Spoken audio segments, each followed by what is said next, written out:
Bonsoir à vous, André Chassaigne. Merci d'être mon invité franc-parler dans un instant. Dans quelques jours, eh bien, vous allez retrouver votre village de Saint-Amand-Roche-Savine, dans le Puy-de-Dôme. Vous laissez votre siège à votre suppléant après 23 ans de mandat. Vous faites partie des recordman à l'Assemblée. Vous allez nous dire pourquoi dans un instant. Mais d'abord, vos plus belles passes d'armes dans l'hémicycle sous la plume de Marion Becker. Si on vous invite, André Chassaigne, c'est parce que vous avez choisi de quitter l'Assemblée. Avant de donner la parole à monsieur le président Chassaigne, qui s'apprête à quitter son mandat de député et posera donc sa dernière question au gouvernement, je souhaite saluer son parcours exceptionnel au service des Français. Et vous avez pu mesurer votre cote de popularité, si vous en doutiez. Madame la Présidente, je vous remercie pour cet hommage, mais je me dis que si l'élection au perchoir s'était faite à l'applaudimètre, peut-être que j'aurais eu de la chance. Le 31 mars, vous laisserez votre siège de député après plus de 22 ans de mandat pour vous consacrer à votre village, Saint-Amand-Roche-Savine, 500 habitants, dont vous venez d'être élu adjoint au maire. Vous ne pouvez pas cumuler. Vous avez choisi vos terres, André Chassaigne, là où vous avez été élu maire, puis conseiller général et député. À l'Assemblée, vous avez incarné un communisme rural. Vous, le fils d'ouvrier Michelin, entré aux jeunesses communistes à l'âge de 16 ans. Votre combat de député, ce sont les territoires.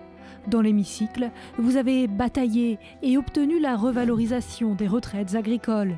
Pour beaucoup d'entre eux, c'est tout simplement la possibilité de vivre au-dessus du seuil de pauvreté. De votre vie parlementaire, passée uniquement dans l'opposition, vous laissez une voix intransigeante. Nous sommes ici pour porter une parole sans concession. Mais jamais, je dis bien jamais, nos débats, nos arguments ne doivent dériver avec des insultes. Une faconde inimitable. Madame la ministre, vous nous sortez un lapin de la poche et vous nous prenez pour des perdreaux de l'année. Mais surtout une voix singulière et respectée. Vous échouez de quelques voix à la présidence de l'Assemblée nationale en juillet dernier. Vous avez fait le choix, André Chassaigne, de passer la main à la nouvelle génération, dans cette assemblée dans laquelle, dites-vous, vous vous reconnaissez de moins en moins. Et bienvenue sur ce plateau, André Chassaigne. Grand plaisir de vous avoir en direct. Alors, de toutes ces années, quel est le meilleur souvenir à l'Assemblée? Le meilleur souvenir, ça devait être en 2008, je crois, quand je suis monté à la tribune pour défendre une motion de rejet sur un texte de loi qui consistait à autoriser la culture des OGM sur le territoire français. À l'époque, les discours duraient beaucoup plus longtemps. Je crois que j'avais dû parler à peu près 1 heure. Et je ne m'attendais absolument pas à ça dans une majorité de droite, avec un texte qui était porté par cette majorité, bien sûr, où à une voix près, ma motion de rejet a été votée et le texte est tombé à l'eau et on n'a pas eu de culture OGM sur le territoire français. Donc c'était une victoire déjà à l'époque de l'opposition. C'était une victoire de l'opposition. Parce que vous avez passé 23 ans à l'Assemblée dans l'opposition. Oui. Ça a fini par lasser?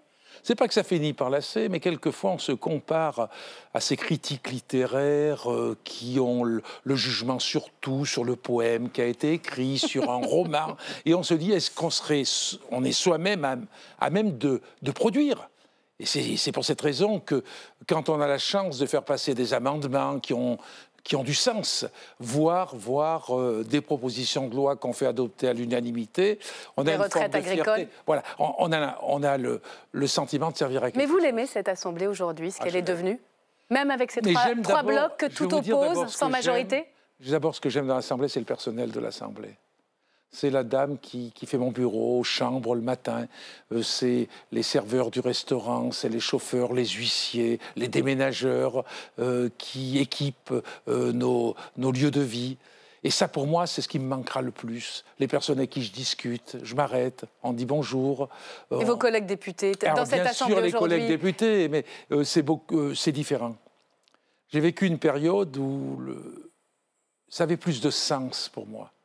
J'étais un député de l'opposition, je bataillais sur les textes de loi, Je mettais la main dans le cambouis en essayant d'agir sur la mécanique pour essayer de faire bouger des textes de loi. Ça se faisait dans une forme de respect mutuel. Il n'y a plus de respect aujourd'hui? C'est différent.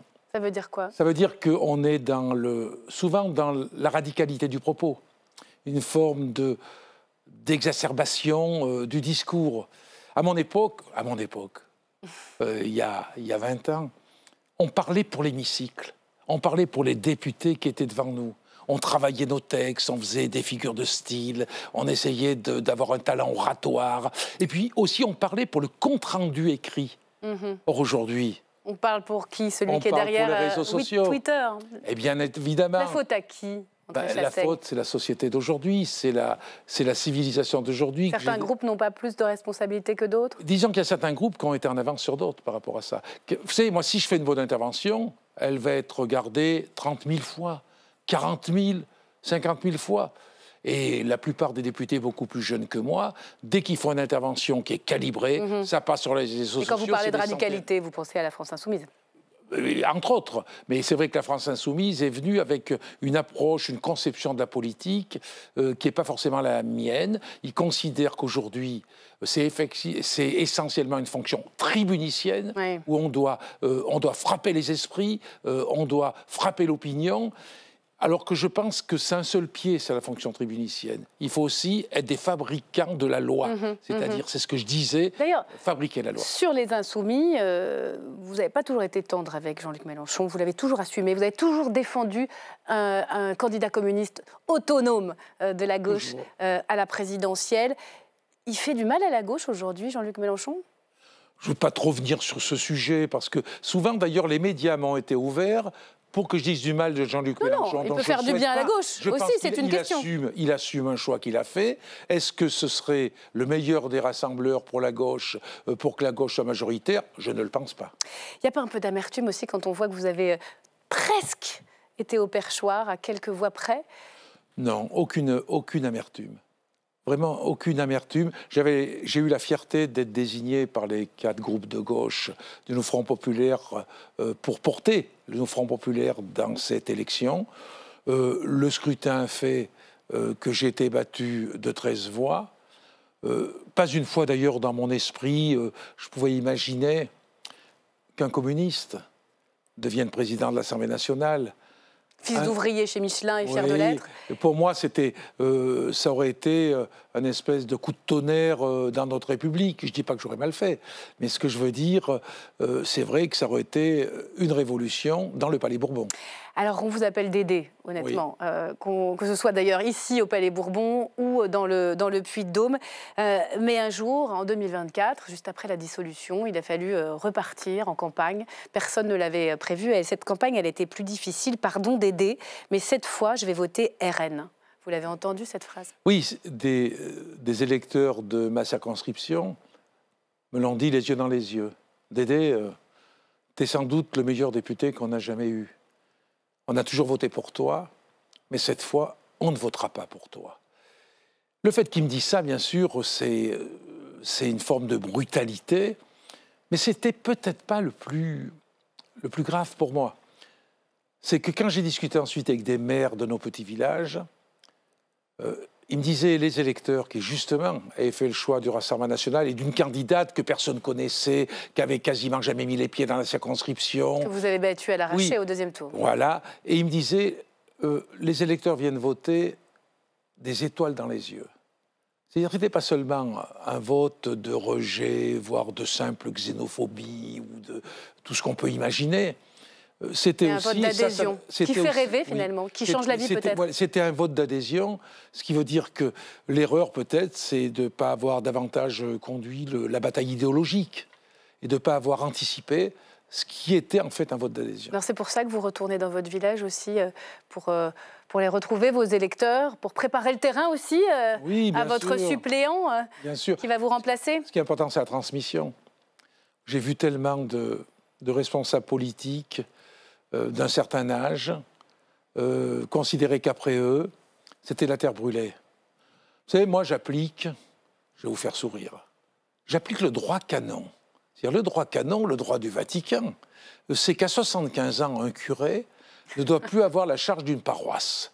Donc je suis à la veille de mes 75 ans, donc je pense que c'est bien Place aux jeunes. de laisser la place aux jeunes. Justement, alors il n'est pas vraiment beaucoup plus jeune que vous, Stéphane Peu, j'entends, Stéphane Peu. Qui va reprendre les rênes du groupe communiste à l'Assemblée.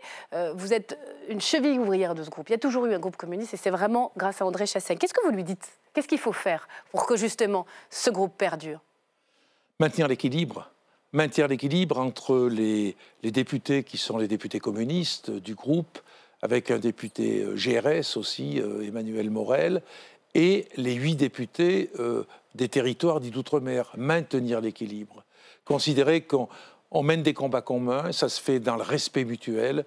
On peut avoir des divergences d'appréciation, mais vous savez, il y a autant de sensibilité dans les députés des territoires d'outre-mer qu'il y a aussi pas mal de sensibilités diverses parmi les députés communistes. Donc tout ça, eh bien, ça exige d'avoir de l'écoute, d'être attentif à respecter les uns et les autres. Vous allez continuer à la suivre, la politique nationale, André Chassaigne. C'est ma dernière question. Quel sera, votre combat demain? Mon combat, ça va être de revenir dans mon petit village d'abord. J'ai été maire adjoint à 27 ans. 500 habitants. J'ai été adjoint au maire à 27 ans. Je vais retrouver un poste de maire adjoint, m'occuper du patrimoine, de l'église qui est classée monument historique, du collège que j'ai dirigé pendant 21 ans et qui a été fermé il y a 2 ans. Loin du fracas de Paris, donc, et des réseaux sociaux, j'ai bien compris. Imaginons quand on arrive, les volcans, la montagne, le grand air. Donc vous êtes un homme heureux. Je suis un homme heureux. Merci infiniment, André Chassaigne. Et bon vent. Il vous reste quelques jours, vous quittez le Palais Bourbon le 31 mars. Merci à vous. Le 31 mars à minuit, et j'aurai un rendez-vous avec un ministre à 17h30 le 31 mars. J'imagine le pot de départ. Merci.